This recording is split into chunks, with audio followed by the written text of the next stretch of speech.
Welcome to the webinar, Water Treatment Maintenance. I'm Cliff Tryans, Director of General Public Outreach for the National Groundwater Association. It is my privilege to introduce our presenter, Randy Ettinger, a master water treatment specialist who has been designing, selling, and installing water treatment systems for nearly 25 years. He is certified to operate public water systems in Pennsylvania and Delaware, and his company is responsible for the operation of more than 85 public water treatment systems. During the presentation, feel free to type questions in the question box. At the conclusion of Mr. Ettinger's presentation, he will answer your questions. Also, at the conclusion of the presentation, we will make a handout of Mr. Ettinger's presentation available for downloading. So without further delay, I'll turn it over to you, Randy. Thank you, Cliff. Welcome to online training. This is Water Treatment Maintenance, one in a series of online training modules by the National Groundwater Association with support from the U.S. Environmental Protection Agency and the Water Quality Association. This training will take about 20 minutes. The time you invest in it could protect your drinking water quality and your health. So let's get started.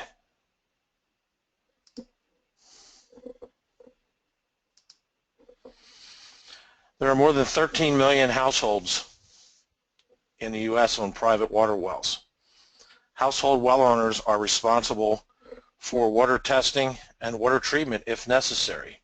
Treatment systems can address both substances that present a health risk or aesthetic concerns, such as an undesirable taste, odor, or appearance of the water. Some water quality problems are obvious, such as rotten egg odor that can be caused by hydrogen sulfide. Other water quality problems are not obvious. Both arsenic and radon and nitrates, for instance, are invisible and have no taste or odor. The way to know for certain if one's well water supply presents a health risk or to pinpoint the cause of an aesthetic water quality problem is to test the water.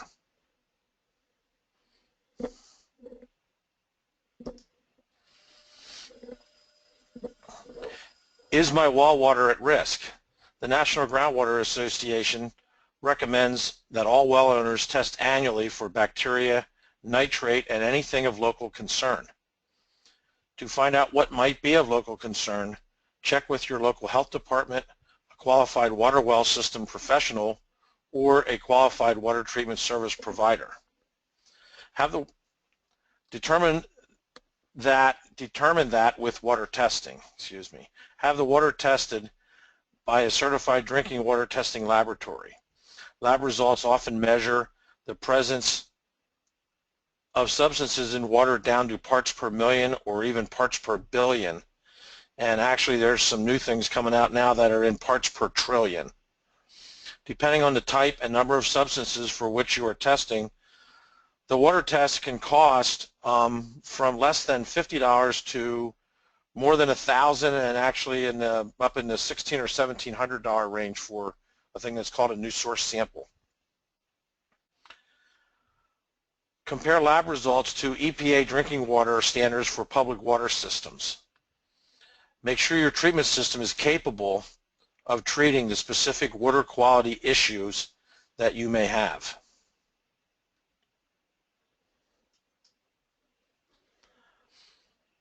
For well owners who install water treatment, some maintenance of the treatment system or systems will be necessary. Treatment systems can be simple, such as a whole house sediment filter for grit or sand, or a whole house granulated activating carbon filter cartridge filter to remove excess chlorine. Treatment can also be very complicated, such as multiple systems for whole house treatment in a sequence to address a variety of water quality challenges.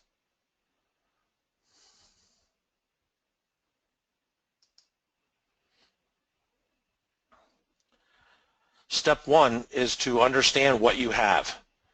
This is an issue when you're buying a home that already has water treatment in it, and to figure out exactly what that water treatment's for is a challenge.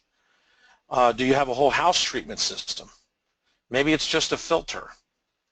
Maybe it's just a one treatment technology like a softener, or a treatment train that involves several different systems. As you can see here on the slide, you can have a variety of different kinds of treatment for different sorts of problems. To answer the answers to these questions will dictate the maintenance regimen you'll need to follow.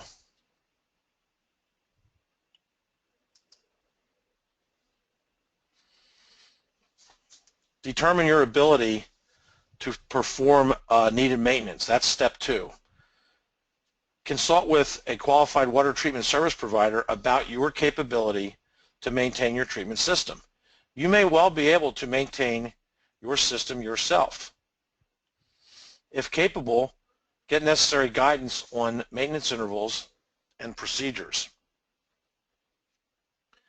Your equipment installer or supplier should provide you with the required service intervals and often offers automatic maintenance reminders to you. I know we always put our customers in our computer, and when they're due for service, we send them a card, give them a phone call, notify them in some way that their service is due, and they can do it themselves. If you're not capable, consider a service contract to maintain your water treatment system.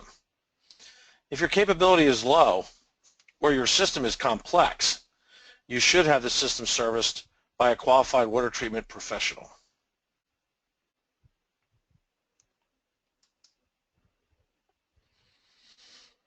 Neglecting your water treatment system maintenance could lead to the system's failure, costing more money in the long run and possibly putting your health at risk. Running your water treatment system to failure is never cost effective, and it's never a good idea either.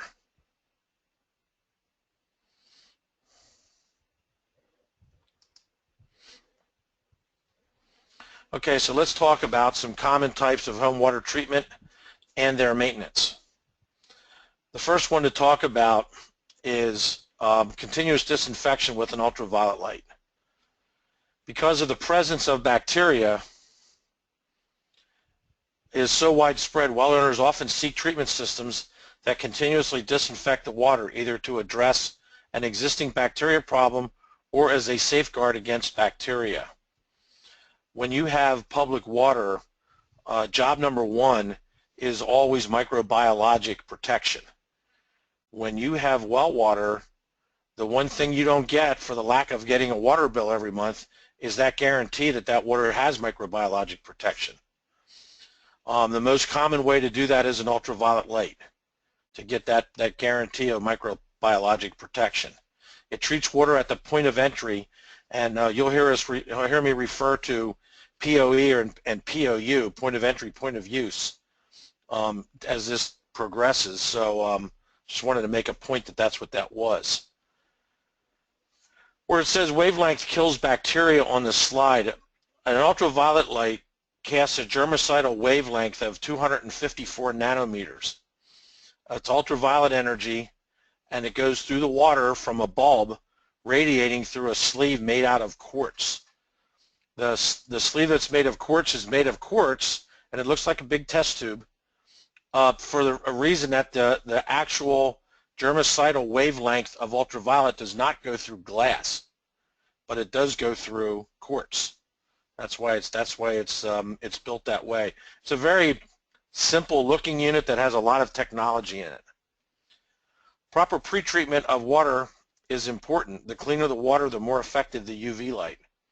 Pretreatment usually involves filtration to remove particulate from the water that could interfere with the UV light reaching and killing bacteria. It is possible that a particle in the water, even a grit of sand, would cast a shadow that a bacteria could hide behind and actually get through the light. So sediment filtration and possibly anti-scaling treatment is very, very common and often necessary. The UV light is usually the last treatment, the last thing that you have in your treatment train. You always want the water to be as clean as possible, so generally the ultraviolet light is the very last thing the water sees before it gets into your home.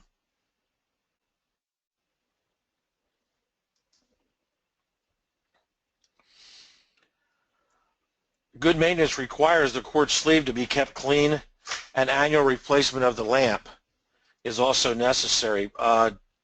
Very, very commonly, ultraviolet light bulbs are rated for 9,000 hours, and that's about 10 days over a year. So those bulbs can be replaced. They're not difficult to replace. That's one of those maintenance items you can more than likely do yourself.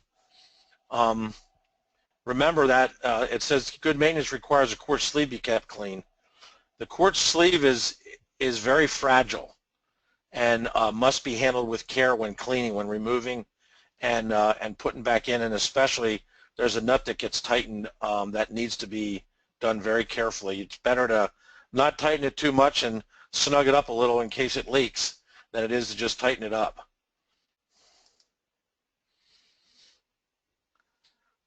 Okay, you want to always unplug the treatment system and turn off the water first. Wear gloves to handle the components. The new bulb should not be touched except on the very ends unless you have gloves on. Never look at the lamp when it's on. The ultraviolet rays that come out of the light will actually damage your eyes, and it gives you the same thing that you get if you look at welders, called welding flashes. So it's that same wavelength that causes that problem. So do not look at the bulb if it's lit. And always follow the manufacturer's directions for maintenance.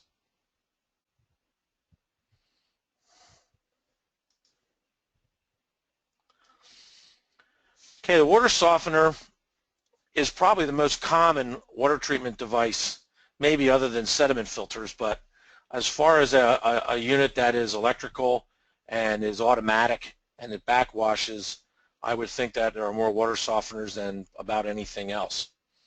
Hard water causes scaling, and it uses up soap products at a much faster rate.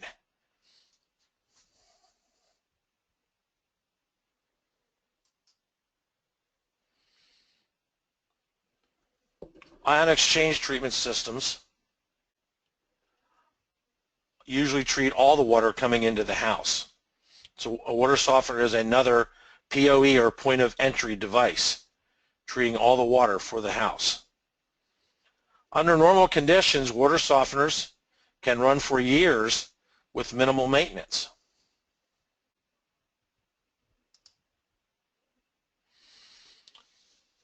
The process, called ion exchange, typically involves a physical/chemical process in which water passes through a specialized resin, inducing an exchange of ions to achieve removal. Sodium ions are exchanged for most other positive ions in the water, like hardness, which is calcium and magnesium, and iron, which is a very common contaminant. And also most other metals are in the water, exist in the water as positive ions, and are very effectively removed by a water softener.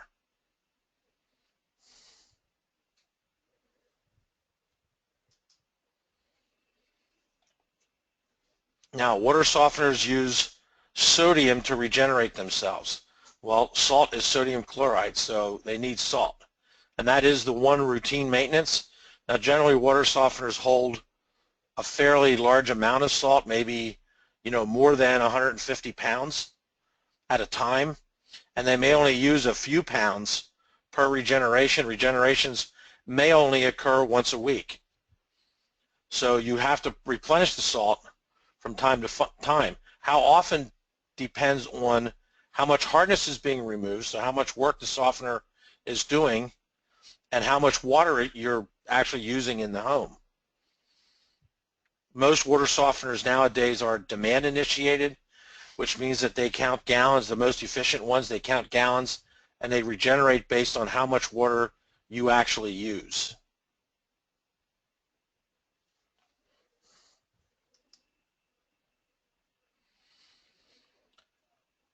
Depending on the incoming water quality, grit or other particulate can cause clogging or other service issues.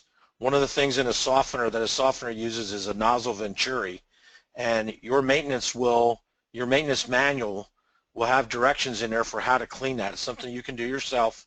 It's not very difficult, but a whole house sediment filter in front of the softener can eliminate a lot of those kinds of problems. You want to try to keep dirt from getting in the salt, and also dirt from getting in that nozzle venturi thing on the softener that actually allows it to draw brine so that it can actually regenerate itself.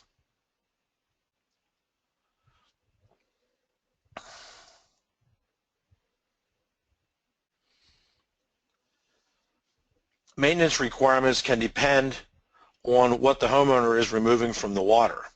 Water softeners can, as I said, can remove all kinds of metals and things like that. Now, something else that a water softener can do, an example would be the removal of nitrates, which in certain concentrations can present a health risk to infants by impeding the ability of their blood to carry oxygen. That's a serious condition for infants known as methemoglobinemia, or blue baby syndrome. Nitrates are not dangerous to healthy adults, but the EPA considers them a primary contaminant.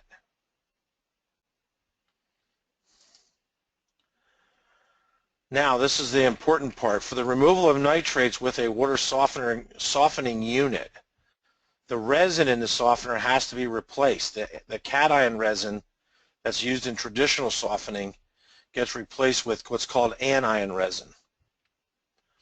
When it has anion resin in it, it will no longer remove hardness or metals, but it will remove nitrates.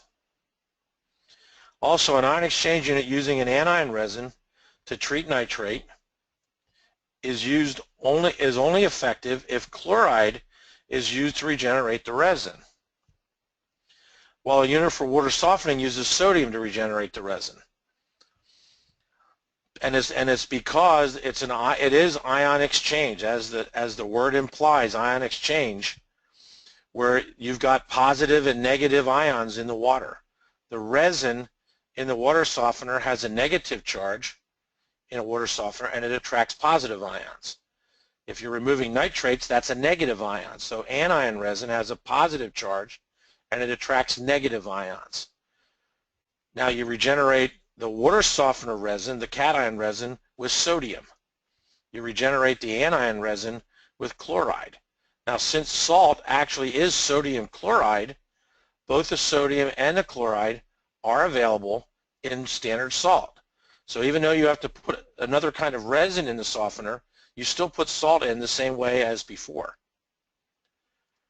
Now, it's important to know that nitrate in the water doesn't make the water feel, taste, or smell different. So the only way to know if your whole house nitrate removal system is functioning is testing by a certified laboratory.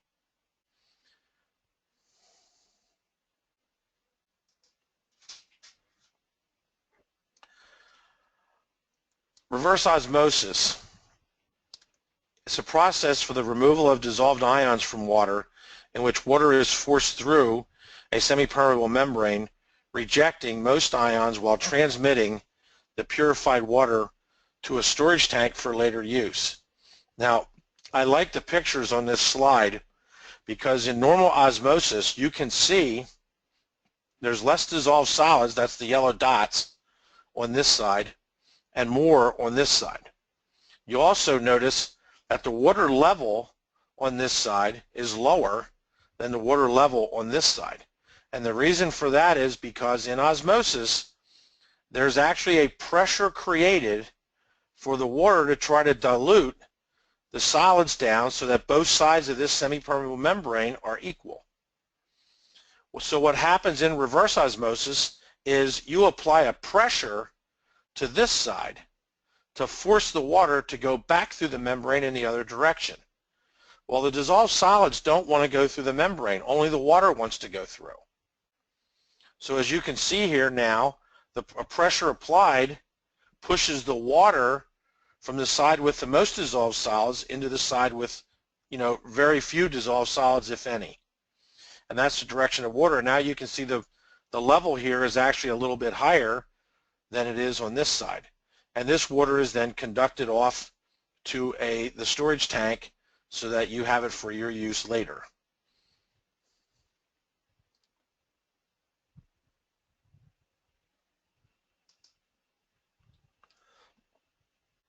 This is a common technology used at the point of use, point of water use, POU, in which a separate tap is used for the purified water. And you can see here in the picture, this is the separate tap. And the beauty of this, because it's again, it's an ion type system like water softening, except the ions are actually rejected, and the reverse osmosis system rejects both the positive and the negative ions at the point of use.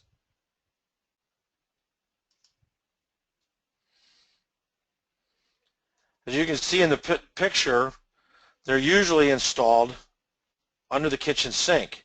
And what you have here in this picture is, this is the reverse osmosis membrane. These are pre-filters. And right here is the storage tank. So that's generally the makeup of a reverse osmosis system. The storage tank feeds water through the final filter and up to that faucet that was in the last slide.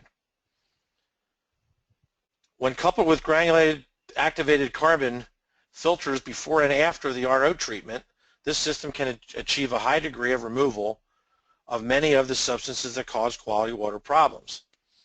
The GAC filters before and after the RO unit need to be replaced once or twice a year depending on water conditions and manufacturer recommendations. The membrane can last for years. The maintenance is fairly simple, but it is important that you do not introduce any bacteria into your reverse osmosis system while performing filter changes. Follow manufacturer's directions or seek help, and that would include probably wearing gloves to handle the filters.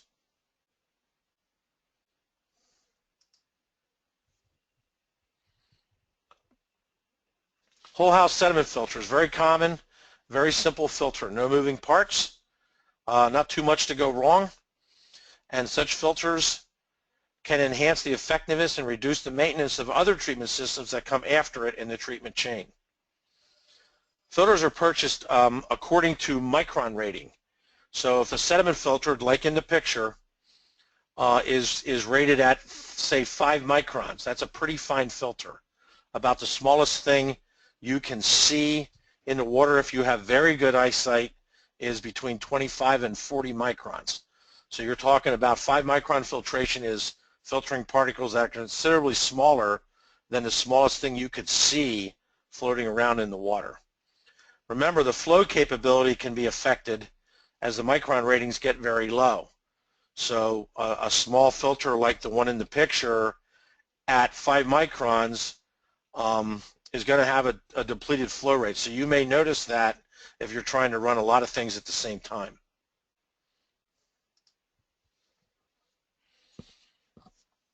Common types of home water treatment, another one, an adaptable automatic backwashing filter. This type of filter backwashes itself and the media bed that it has inside of it. It requires very little maintenance. Some of the medias are physical and can last for years in the case of something like a multimedia filter. They have virtually no maintenance at all, and they may be in there for 8 or 10 years potentially. Now the filters can be fitted with all sorts of different media that do different jobs. Sediment removal, taste and odor removal, which would be a granulated activated carbon filter, iron and manganese removal, manganese green sand or berm, volatile organic chemicals removal, which would also be GAC, granulated activated carbon, and arsenic removal, which there are several medias that do that. One of them is titanium dioxide that I can think of. Some of the medias are chemical, and they get used up with the amount of water that runs through the unit and with time. The maintenance is very low because the filters are automatic. If the treatment is for VOCs or something like arsenic, then the media does have a capacity, so it does get used up. These things are health threats, and they're health threats at the parts per billion level. A part per billion is 1 second in 32 years. So these are not things that you can detect in the water with your senses, and they do require periodic laboratory testing. these units have limits as to how much contaminant they can hold before the media bed must be replaced. In most cases involving arsening of VOC, proper disposal of the media bed must be done by an outside contractor. In some cases, the media itself becomes a hazardous material and proper disposal is necessary, and you want to make sure that you understand exactly what it is that you're collecting inside that media bed. We call that media bed, we call that a dump and rebed, that kind of maintenance. It's called a dump and rebed. That's our common knowledge, our common terminology. Consult a qualified water treatment service provider or the manufacturer regarding any periodic water testing recommendations. Okay, acid neutralizing systems to reduce lead.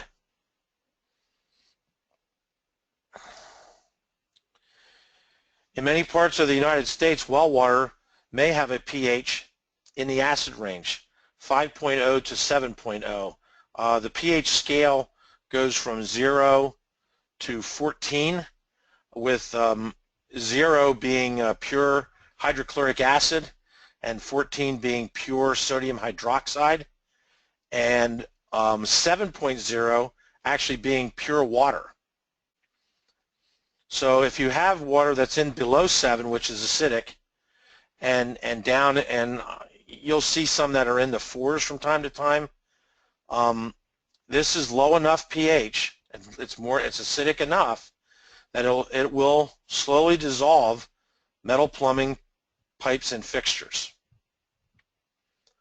And everybody heard about Flint, Michigan, where some of the service lines, the service connection lines from back 50, 75 years ago were actually made of the lead. The lines are lead.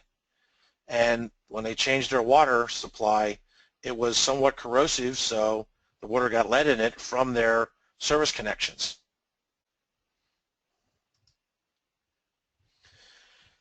If your house was built before about 1987, they changed the law, whereas before that, solder that they used for copper plumbing in a house was called 50-50 solder, and it was actually 50% lead.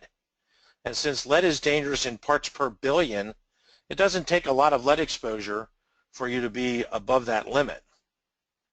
Nowadays, solder is actually lead-free, so copper plumbing is no longer a lead danger. But lead is definitely dangerous to human health, in particular children.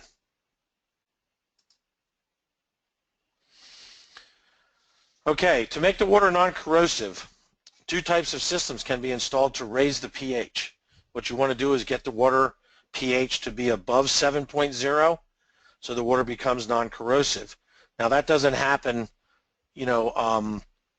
instantly at 7.0. Generally, you want to run your pH system up in the 7.6 to 7.8 area is a good place for the vast majority of water to become non-corrosive. So system number 1 is injecting a sodium carbonate solution into the water with a feed pump system. Now, maintenance-wise, you'll need to mix a tank of solution for the pump on average 2 times or 3 times a year. Obviously, it depends on how much solution it actually takes to neutralize the pH of your water and also how much water yet you use. So this system is a little bit more maintenance, but it's a very accurate delivery system, so it's a good way to adjust your pH right where you need it to be and keep it there under any water usage conditions.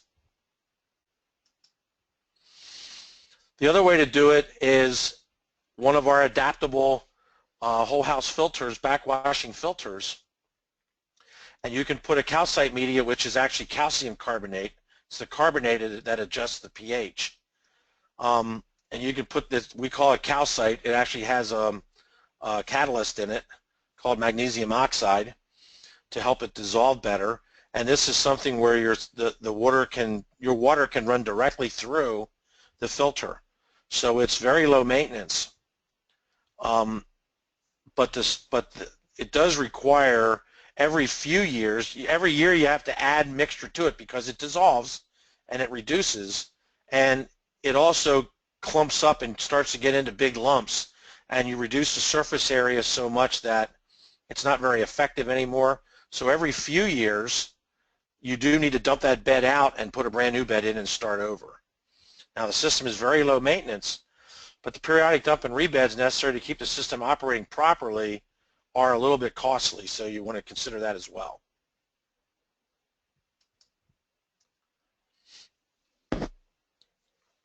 For questions on water treatment system maintenance, always follow the manufacturer's recommendations. Consider consulting with a qualified water treatment service provider for guidance, and the Water Quality Association at www.wqa.org provides listings of water treatment service providers and also certified water specialists.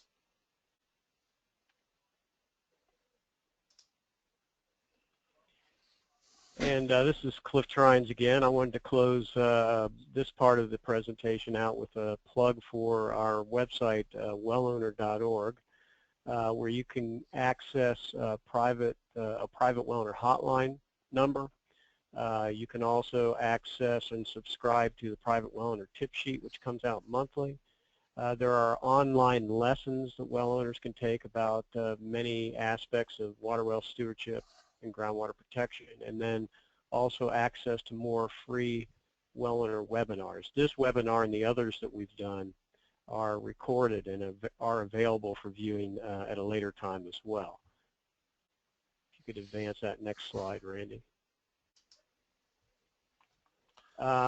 Also, you can get information on our wellowner.org website about other online lessons relating to subjects such as what should I test my water for, how should I maintain my well, how can I keep my well safe, what should I do if my well floods, which is a big issue now in America, how do I get water treatment, and what should I know about getting a new well.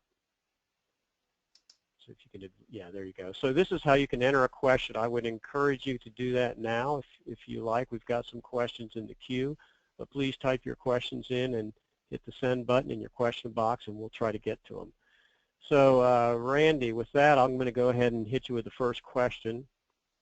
It says, you said pre-treatment of water is important if I'm going to use UV light to disinfect my water. Is pre-treatment always needed? If so, is pre-treatment standard, or can the type of pre-treatment vary depending on the water quality?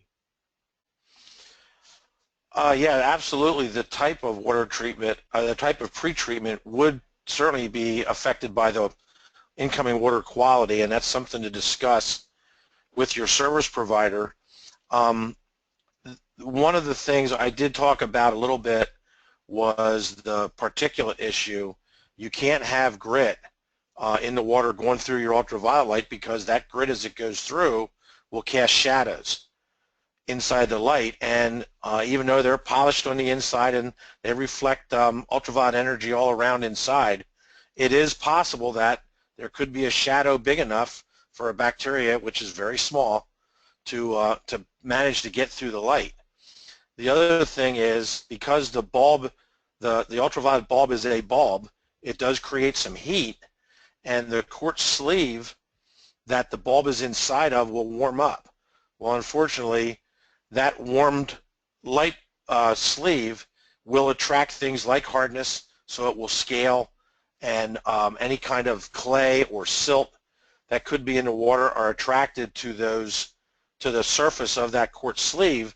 And unfortunately, the ultraviolet energy that is germicidal is very, very touchy. It does not travel well through any kind of solids, so it's critical that that quartz sleeve stays completely clean, and you really don't know that that's happening unless you have the proper pre-treatment. So, you know, certainly a sediment filter at the minimum is generally recommended by most agencies. That's a minimum pre-treatment, and oftentimes something like a water softener, because hardness happens to be something that is attracted to that warm sleeve is one of the real problems. So that's often I think most warranties on UV lights are actually voided if the water hardness is more than about 7 grains.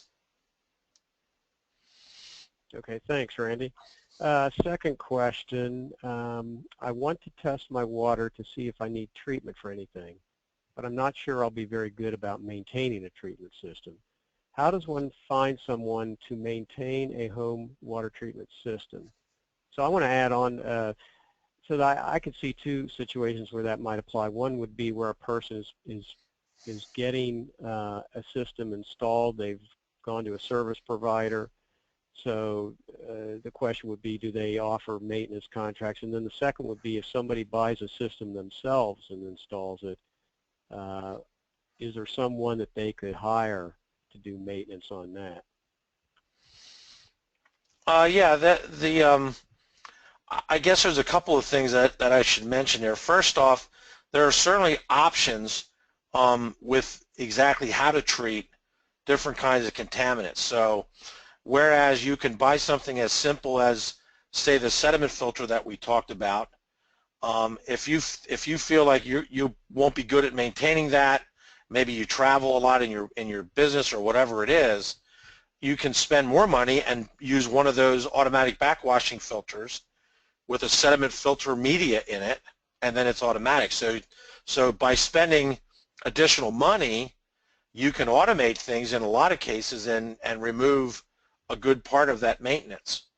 I guess the second thing is, yeah, if you want to try to do a treatment system yourself, if you're capable of doing the installation and handling the plumbing work properly and things like that, I know my company will service pretty much anything that's out there. So even if we didn't sell it or install it, you should be able to find a water treatment service provider that will come out and perform maintenance or repairs on your system. And generally, most dealers can get parts for most of the things that are out there. Okay, thanks. Next question.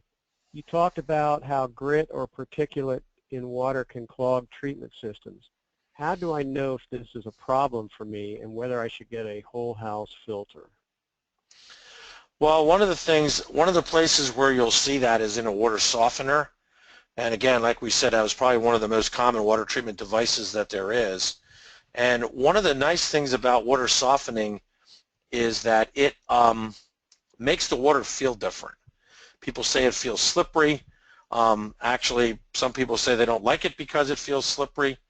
And the way I always explain that is, if you've ever seen the Zest soap commercial on TV where they have the mirror and it's all lathered up and they have Zest soap on the one side and Brand X soap on the other side, and then they rinse it off and one side is soapy filmy and the other side is nice and clean. Well, that's more about soft water and hard water than it is when you put a cleaning product like soap in water that has hardness in it.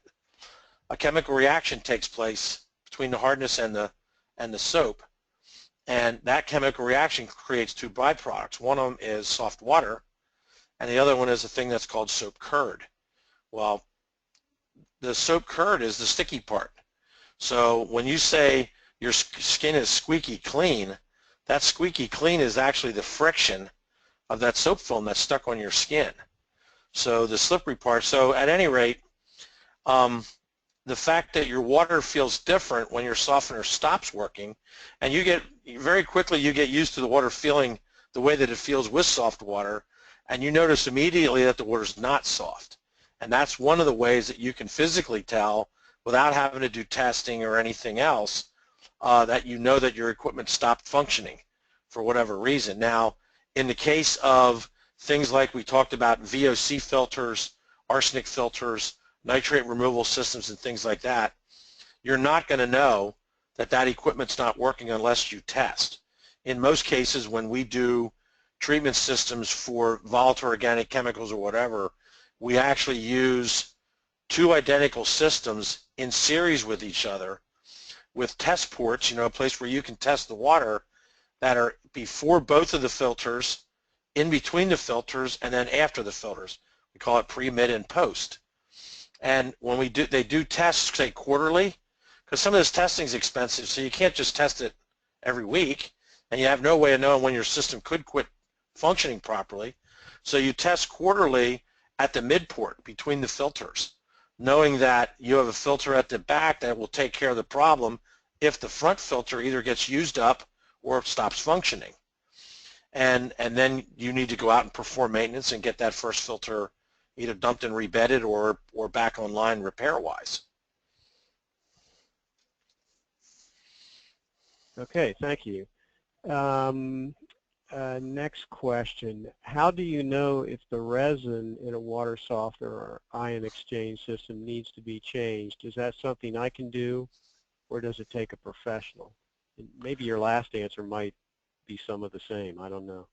I would recommend that if you have to do a dump and rebed on resin, and resin, now resin might be destroyed by, it wears out, and it also it can be chemically attacked by things like chlorine. So if you have public water and you're on chlorinated water and you have softening, because public water suppliers do not soften the water because they're not required to. It's an aesthetic, not a health threat. But that resin is attacked continuously by chlorination. So a couple of things that you'll see is the water softener will stop functioning altogether, potentially. Not so much residentially, we don't see this, but commercially, we will see that they complain about low flow rates. They lose flow rates, and that's because the resin beads, after they've been under chemical attack from chlorine, soften up. Normally resin beads are real hard, round balls that feel like you're walking on marbles if you step on it. But it'll soften under chemical attack, and then when it does, the pressure of the water will squash them. And if it squashes, it packs. So once it packs, it starts to restrict water flow. That's a way that you can tell. But it's difficult to tell. And actually, in a residential application on well water, it's very likely that that resin may last for 25 years. Okay, thank you. Next question. I have an RO system, but I'm uncertain about when the carbon filters or membrane need to be replaced. How do I determine this? So maybe they haven't, they just haven't kept track of how long they've had them, and they're wondering how do they know if they need to be replaced? Well, that goes back to one of the early slides where you know, get yourself a water treatment service provider. If you're not going to pay attention to those things yourself, ask them to do it for you. You know, generally you're going to have to get filters to replace those pre and post filters anyway. You might as well get the right ones for the unit from the service provider or from the manufacturer if you can. Most times you can't get them that way, but from your service provider, and ask them to put a reminder in their computer so that they'll call you, tell you it's time, so you can say, well, look, then send me the filters. I'm going to replace them myself, and that's perfectly fine. There's nothing wrong with that at all. We have a bunch of customers that we just send the filters out to them, and we just let them know that it's due. But always follow the manufacturer's recommendation for those changes. Okay, thanks. Well, I guess that answer probably applies to this one as well. I bought a house that I think has one of those automatic backwashing filters. I'm not sure whether it needs any maintenance or not. Oh, no. How do I find someone who can check that out for me? Yeah, the biggest dilemma when you buy a house and there's something like that in the basement is you have no idea what kind of media is inside of it and what it's supposed to be doing. So you don't know if that thing was put there because there was actually some kind of a water treatment health-related issue, which there could have been from, you know, arsenic or volatile organic chemicals. And when I talk about VOCs, I'm talking about things like TCE or benzene or things like that, you know, those common gasoline byproducts and that sort of thing. But at any rate, that is a dilemma to try to run down. Hopefully the new homeowner can call the old homeowner and contact them and find out what that thing was put there for. You know, if it was just a matter of a sediment filter or something like that, then someone can come out and check it. But in reality, the only way to really know for sure otherwise is open it up and see what's in there. And then probably while you're doing that, you might as well replace it. Okay, thanks. Next question. I recently read that my state is prone to having corrosive water, so I'm interested in looking into a system to address that. You mentioned 2 different types of systems. How would I know which one is best for me? By doing some extra water testing. In my case, what I recommend, it's by no means any kind of a guarantee. And you know, one of the things that keeps water treatment interesting is the fact that there's nothing about water treatment that's carved in stone. But as a general rule, most of the time that you have low pH water, the water is also not very hard. There's not much hardness in the water.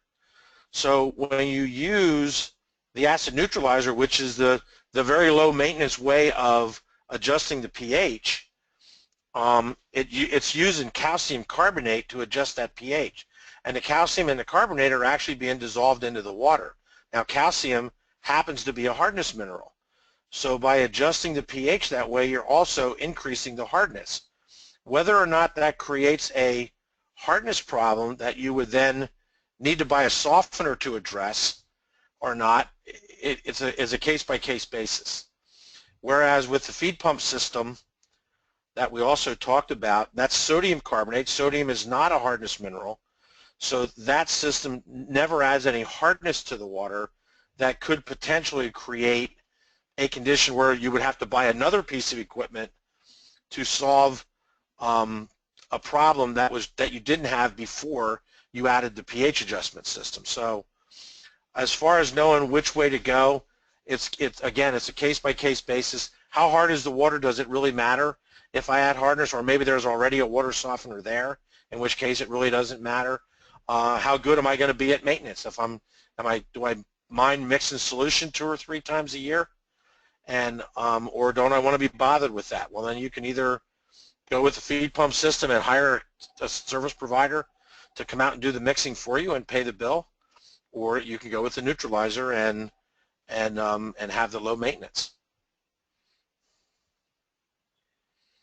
Thank you. We got another question here. I know that not all systems treat everything. Wait a minute. I know that not all systems treat everything, but can you say anything about the average cost of maintaining home water treatment systems? So all systems are different. Can you give some range of cost for operation and maintenance of the system?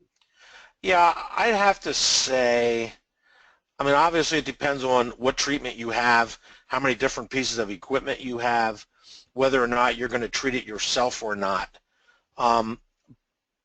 Probably it's not likely that you can get someone to come to your house and perform some kind of a service for much less than $100. So you got to kind of figure on that. You know, in a lot of cases, maybe you need a service like that once a year, maybe not even that often. Like I said, water softeners, if you're putting your own salt in there and you don't have really dirty water or things that are going to, you know, really impair the function of that unit, you can put salt in that thing for years and years without doing anything to it. Now, you know, there is some preventive maintenance that you might want to consider. Again, I don't like to see people run systems to failure, because it ends up costing more and creating much bigger problems. You know, you can have things like plastic tubing that gets very old. Maybe it's in the basement, but it's getting sunlight through a window on it, you know, and we all know, again, we're back to those UV rays that pretty much destroy anything that's plastic. Well, you know, after that system's 5 years old or so, you might want to consider replacing that plastic tubing, because it will eventually fail and it breaks, and now water runs and runs and runs and runs until you find it, and you can flood a basement. You know, you can do a lot of damage to a house. So preventive maintenance is something to be considered too, and you should absolutely discuss that, with your water treatment provider. So, but yeah, anything from, I'd say, $100 a year to $400 or $500 a year, depending on how much equipment you have and what kind of water quality issues you're treating. Generally, it's considerably cheaper than putting up with the water problem. All right, thanks. I have a question. What do home water treatment maintenance contracts cost? Can you give us an idea of the range? I guess I can't really speak for every dealer or whatever. I know how we handle that stuff, and we'll do it two ways. We'll either do a pay-as-you-go thing, because maybe you only have to come out, like I said, once a year, maybe twice a year. Some people have equipment that requires monthly service, and whatever. So we'll do that a couple different ways. We can spread out a payment. We can make it a service contract as a monthly payment, even though maybe we only come out there 2 or 3 times a year. So your monthly payment is low, but you still get the service done that you need to get done. You get the preventive maintenance done that you need to get done. So I guess you'll have to discuss that with your service provider, but there's a lot of options there generally, and you can usually come up with some kind of an option that's manageable from a cost perspective. The equipment's not all that expensive to take care of. All right, got one more question, but before I get to that, I want to point out to people that you can download this PowerPoint presentation. There's a little handouts place there. You can click on a link and download that. So if you want that, you can go ahead and do that now. And I'll go ahead and give you this last question. It says the automatic backwash system seem almost too good to be true. What's the catch? How expensive are they compared to other systems? That's the catch right there. So yeah, the automatic backwash systems are very, very low maintenance. They do a lot of work. They're incredibly effective, but they are considerably more expensive than, especially if you take something like a simple sediment filter, which you can probably have someone come and install in your house for a couple $100 installed, and maybe an automatic backwash system that does that same job might be, in the $1,500 to $2,000 range. So yeah, that is the catch, is the cost. So to some people that's a big deal. Other people, they just don't want to be bothered with it. So it's individual preference. So some people might pay for the convenience of the low maintenance and for the higher cost, and other people might not want to do that. Just kind of depends. Absolutely. All right. Well, it looks like that's it on our questions. So we want to go ahead and just thank everyone for participating in this webinar. And again, look for the if you go to wellowner.org, and there's a tab that for lessons and webinars, you can access the recorded version of this. You may want to share that with somebody, so we encourage you to go ahead and check that. In a couple of days, it should be available. And that handout there I already mentioned. So with that, I want to thank you, Randy, very much for your sharing your expertise with us at no cost. Thank you. No, thank you for the opportunity. I enjoy it. This industry has been pretty good to me, and I'm more than happy to give back to it. I've been doing this for a long time now, and I enjoy doing this kind of stuff. So thanks for the opportunity. Yeah, well, I know everyone appreciates it. So thank you very much. And with that, we wish everyone a good afternoon. Thank you.